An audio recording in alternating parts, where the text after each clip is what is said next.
म्हसवड येथील श्री सिद्धनाथ मंदिराचे दर्शन घेऊन गावी परतणाऱ्या भाविकांच्या वाहनावर काळाने घाला घातल्याची दुर्दैवी घटना माळशिरस तालुक्यातील तांदुळवाडी येथे घडली.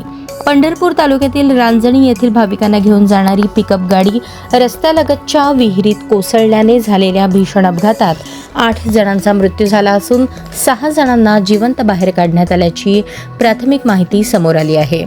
इंदुबाई दशरथ बावचे, पूजा अमोल सातोरे, अरब अमोल सातोरे, पूजा बालाजी बावचे, अश्विनी संदीप बावचे, संस्कार संदीप बावचे, संस्कृती संदीप बावचे, समर्थ बालाजी बावचे सर्व राहणार पंढरपूर अशी मृतांची नावे आहेत. मिळालेल्या माहितीनुसार रांजणी गावातील काही भाविक म्हसवड येथील श्री सिद्धनाथ मंदिरात दर्शनासाठी गेले होते. दर्शन आटोपून सर्वजण पिकअप वाहनातून परतत असताना दुपारच्या सुमारास तांदुळवाडी परिसरात हा भीषण अपघात घडला.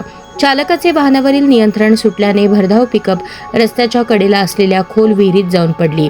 विहिरीत मोठ्या प्रमाणात पाणी असल्याने वाहनातील प्रवाशांना बाहेर पडण्याची संधी मिळाली नाही. अपघाताची तीव्रता इतकी मोठी होती की काही जणांचा जागीच मृत्यू झाला. मृतांमध्ये महिला व लहान मुलांचाही समावेश असल्याचे सांगण्यात येत आहे. दरम्यान घटनेची माहिती मिळताच पालकमंत्री जयकुमार गोरे, जिल्हाधिकारी कार्तिकेयन, पोलीस अधीक्षक अतुल कुलकर्णी घटनास्थळी दाखल झाले. बचाव कार्य सुरू असल्याचे दिसत आहे.